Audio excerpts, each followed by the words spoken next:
Right now, my website is a link tree with a shops tag, and if you scroll down, it gives you a good idea of all of the gear that I'm going to be talking about, but I'm going to use this video to go through each item and explain the why, and talk about the new items and why I made that switch as well. But first, let me have a sip of coffee. So the Hyperlight Waypoint 35 liter is a new pack. My old pack started to decay and break. I just used it a lot, so it was time to get a new pack. The 35 liter is a little smaller than I'm used to, so I kind of do want to get a larger pack, and I'm looking at a 55 liter for the 3 plus 3, 4, 5, 6, 7 day trips.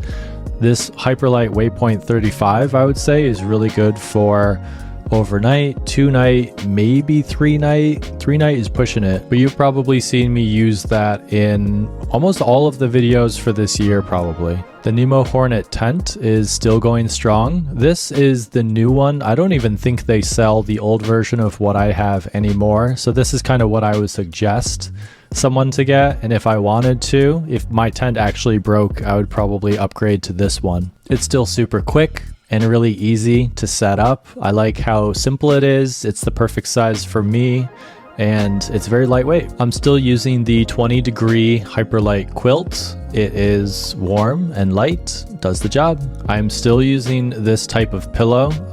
I love how your head just naturally goes to the middle because of the 4 pockets of air. I like air pillows. It's really easy to blow up and is soft and comfortable at night. And if I have like an extra sweater or scarf or something, I will wrap it around the pillow just to get a little bit more grip and comfort. The Outdoor Vital sleeping bag liner is there to keep my sleeping bag clean, especially if it's muddy and wet. I want to just slip into that to slip into the 20-degree quilt that I have. My Thermarest sleeping pad is still going strong, keeps me warm at night, no holes. I haven't really washed it. I probably should wash it, like legit. And I'm hoping that there isn't like mold inside. I've heard that if you blow up pieces like this, the moisture in your breath will ruin the inside of it. So I'm kind of scared to look in there. Hyperlight Pod is fantastic for keeping the things that I want to keep dry, the sleeping things, safe, tight, and dry, because if it rains or whatever during the day, I just want to know that I at least have a nice dry warm sleeping bag, sleeping pillow, and liner. The Path Project Sun hoodie has been in every single video now. It's definitely an upgrade from the Amazon one that I used to use. It fits better, it's got longer sleeves, the material is better in my opinion, and the hood has way more coverage over your neck.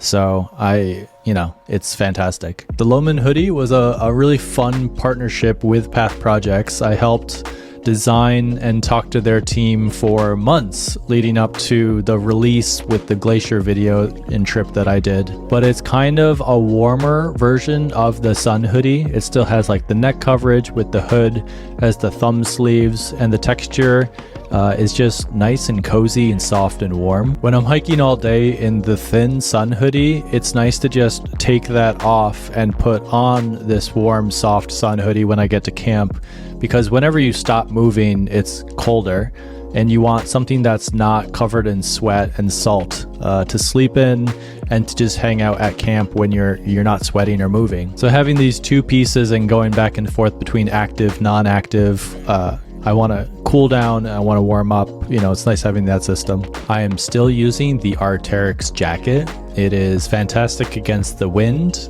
It's good against the rain. Nothing is perfect unless you're like a IKEA bag or a plastic poncho. The rain will get you. There's really no jacket that will keep you 100% dry, so you kind of have to embrace it. And it's good as a shell. If you have layers of insulation and warm, soft stuff underneath, it's nice to have kind of a little harder of a shell on the outside to battle the wind. This year, Arc'teryx also sent me this puff. So it's kind of an upgraded version of the Patagonia puff that I used to wear, the bright orange one. I like this one because it's a bit more insulated, it has a hood, and I haven't put any fire camp ember holes into it yet, so that's better. I am using these Path Project shorts. They're pretty straightforward, and it was so funny. This year I've gotten so much flack for just wearing shorts while hiking in general. People against wearing shorts because of maybe bugs or walking through brush or cold. I can't tell you how many times I've been hiking in snow in shorts and people will like stop me and say something about it. I would like to destigmatize wearing shorts while hiking. It's totally fine. There's nothing wrong with it. I'm still using the Patagonia joggers, and I probably shouldn't. I have gone through 4 or 5 pairs of these, and I've paid for repairs. I've gotten them stitched. My mom has also stitched. Every time I go to Thanksgiving, she sees a hole on my butt with these pants, and she's like, give me them, let me fix them for you. But then like a week later, there's a new hole. I've got a green screen behind me, so I can't really get it, but the pair I have right now has a hole like this big, and I think I need to retire it because the fabric is so thin, and I use them so much. I don't know. My friends over at Path Projects have a really good pair that I think I'm going to switch over to. So we'll see. Darn Tough socks. No notes. Fantastic. A+. They're kind of invincible. I know they have their lifetime warranty, and I'm starting to get a couple holes because I wear them so much and I'm so aggressive with these socks while hiking. So they're not invincible. You will get holes eventually, but they're darn tough, let me tell you. I have a lot of gifted shoes in my closet from Adidas and Nike and Salomon and Brooks. But if I have to spend my own money on hiking shoes, trail runners, I would probably get these Salomon, Speed Cross 5s or 6s? I don't know, they keep updating them. Amazing traction, really quick with the laces, lightweight. I don't need hiking boots. I hate hiking boots. I'm team trail runners. And people who tell you that you need hiking boots to hike, stop doing that.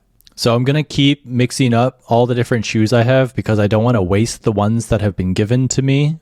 So you'll see me wearing all different types of shoes, but these are the good ones. This year, I finally got smart and got some water crossing Crocs. Once you come to a stream, take your shoes off, take your socks off, hold them in your hand, set up your camera for that cool water crossing shot, and then you can just glide across the really sharp rocks and strong currents with these Crocs on.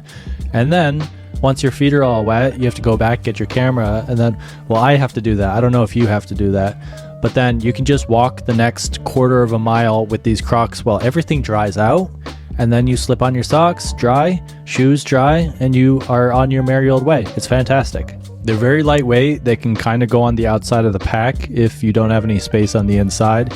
And they double as fantastic. I want to take my shoes off and rest my feet at camp shoes. Crocs are really nice for when you're going in and out of your tent, especially for that 3 a.m. pee. My brother Curtis, who hikes way more than me, suggested that I get like thinner sandals, maybe, but the Crocs are kind of the same weight. They're fine. I still have and love my warm camp slippers from North Face. They're like insulated slippers, booties. I use these when I'm going hut to hut. In Nepal or Switzerland are good times to use this. Most of these places want you to wear Crocs or slippers anyway, so it's nice to have something warm and cozy to slip on after you're done hiking for the day. I got a new headlamp because I wanted to switch all of my charging to USB-C.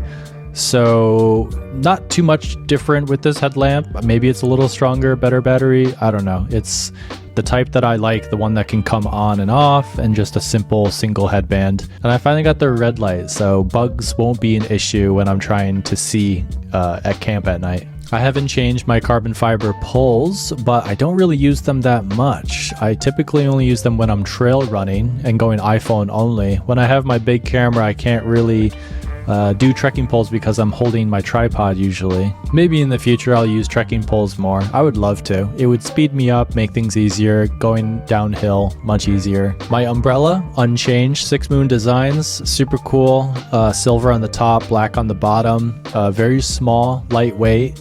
I plan on definitely using this for the K2 base camp trek that I have coming up later in the year. Umbrellas like this are good when there's zero shade and it's super bright and hot and you want something extra just to cool down a little bit. On the reverse, it's very good if, say, you're going through like a rainy jungle. Its downfall is the wind. You know, anytime there's wind, it's not fun to be holding or using an umbrella. My spikes are still working, haven't broken. My brother said that they would break. They still haven't, so deal with that, Curtis. Use them for traction on snow and ice, mostly ice. If it's snowy, you don't really need them that much unless it's really, really steep. They just slip on over your shoes. They're pretty straightforward. My favorite item of all time, the Katadyn Be-Free Water Bladder. You just find some water kind of anywhere, scoop it into it, and then you can drink. It's so easy, lightweight, it collapses when it's not being used. It is a no-brainer. It's fantastic. I've never had any issues drinking water. It makes unlimited water free everywhere, so fantastic. I have the 0.6 liter because I'm hiking in places that have a ton of streams and water, so I don't want to be carrying around water for no reason. If I need a drink, I stop to get a drink and then kind of empty the bottle. How I cook really hasn't changed. I still have the Jetboil Micro Mo, still finding fuel canisters whenever I hike and land. I've been enjoying uploading and doing nice reviews on Google Maps whenever I do find a place that has fuel canisters to help out fellow hikers, because you know, some Google photos have helped me, so I'm just trying to give back to the fuel canister community. I would say this year I've definitely embraced cooking in the Jetboil directly more.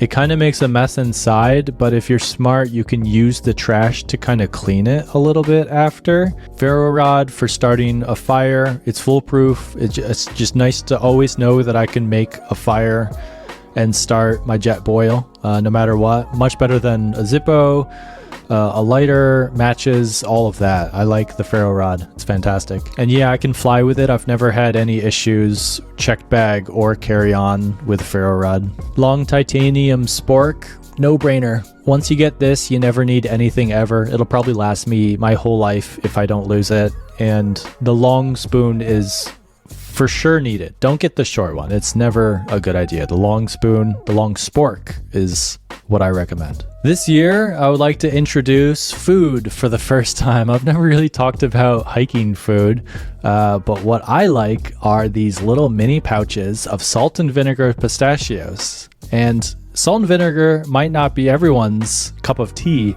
but it's definitely mine. I like my food to hurt me a little bit, as you can see from the Shin Ramen right below it. So having these little packets is great. Speaking of little packets, I also started doing olive oil packets to add to my soup, and it adds a little bit of calories, but for the size and weight, it's very efficient if you're just trying to get more calories and have a nice, tasty, oily soup. I've tried a lot of noodles. These spicy Shin ramen noodles are the best. I love how much it hurts with the spice. I love it. When I'm hiking all day, this is exactly the type of food that I want. I want Shin ramen with a packet of olive oil dropped into it and seaweed. So we've got some seaweed here. This is a new addition. Very lightweight, not too many calories, but this seaweed has olive oil and sea salt. I think you can get kimchi or different types. It's really fun to just take packs and break the ramen into the noodles just to make it like a super noodle. So you got the olive oil, the seaweed in the Shin ramen. It's the best. I love it. I still have my little bear canister for hikes that require that. There are a couple. I think I used this on the Glacier National Park hike that I did in the fall this year, and it holds all of my things that I don't want the bear to mess around with. Still using Sea to Summit wilderness wipes. They are fantastic for bathroom and cleaning up, and anytime you're gonna use one, just like wipe your face and hands before you use it for cleaning a pot, your Jetboil, or like using it for the bathroom, because like it's just so refreshing to like wash your face. My camera has not changed this year. Sony A7S Mark III, No notes. I've gotten so used to it with the muscle memory. I can operate it without thinking or looking at it, and it just does everything I need to do. Great in low light, full frame, simple. I don't really see any reason to change it right now. I'm using the Sony 16 to 35 millimeter f4 lens. It's a little lighter and a little smaller compared to its better, more expensive 2.8 aperture big brother. I'm still very happy. I love the 16 millimeter POV wide angle, but I also love being able to push into 35 a little bit. Having those options is just everything I need, kind of. I dabbled a little bit with a 20 to 70 this year, but I always return back to wanting that 16 millimeter. The little extra wide of the 16 versus the 20 is a big difference. It seems 4 millimeter doesn't seem like that much, but yeah. I've been using a Rode video mic for most of the hikes this year, but I just upgraded to this Sony microphone. It's new. It connects directly onto the top of the camera to talk with no cables needed. I still need to test it more, but I'm very optimistic about it. So if you notice a sound quality boost in the next video, you're gonna know why. Unchanged this year, the small rig with the Joby head, 0 notes, fantastic. Probably never going to change my tripod setup. I think this is for sure locked in. The Joby 3K head, I swear, if they discontinue that, I'm gonna be mad. I'm gonna buy a couple so that I always have them, because it's the quickest, smallest, lightest, simplest, one-handed way to like adjust the ball head. It's technically for photo, I think, but when you're doing lockdown tripod shots for video, this is fine. It's enough. So many people ask me about this Peak Design camera strap. It's made to go on your arm like this, like a cuff, but I use it to loop back around itself off the front of my pack because I like to hold my camera and have it be able to move around a little bit. Yeah, no notes. I've tried the whole clip thing. I still like this camera cuff much better. I think the Sony cameras come with a really bad single battery charger. I like getting the dual thin charger. Simple. On the last hike to the Canary Islands, I upgraded to the new DJI Air 3 drone. It's a lot heavier and the quality's better, so I'm still not sure. I still have my smaller Mini 3 or Mini 2 drone. So we'll see. If you notice a quality jump in my drone shots, this is why. I don't know. There's just something about taking out the really small drone, being able to take off and land from your hand, go through very small tight spaces in the trees and whatnot, and have those extra duration batteries. I still feel like I can get so much out of the small mini drone. I don't really want to carry around this big Air 3, but we'll see. The quality might be enough to like warrant the extra weight and time it takes to send the drone out. I've got an affiliate link for AllTrails, which I use for maps and routing while hiking. I've got Airlo eSIM affiliate, which is international eSIM for your phone. I'm still editing on a 2020 MacBook Air. I'm still editing on Final Cut 10. And I'm still using MusicBed for all of my music. All of these are affiliate links. So that'll do it. That's all of the items in my gear list. This is the gear that works for me. I am curious to know what y'all use, and you watching my videos and knowing the gear that I use, make any suggestions. I'm curious to know if there's something really cool that I don't know about that I would love to try out. Obviously, there are cheaper or more expensive versions of all of these items. It just depends on what you're looking for. The more expensive stuff is usually lighter weight and better quality, but the cheap stuff also works. You know, hiking is a balance between having fun and staying safe. So it might be more fun to have a lighter pack, but it also might be fun to have a chair to sit down at camp. So there's no correct way to do it, but I got a lot of hikes coming up this year, and I'm going to continue to field test and give my thoughts on the new gear as well. But thank you so much for watching, and take care.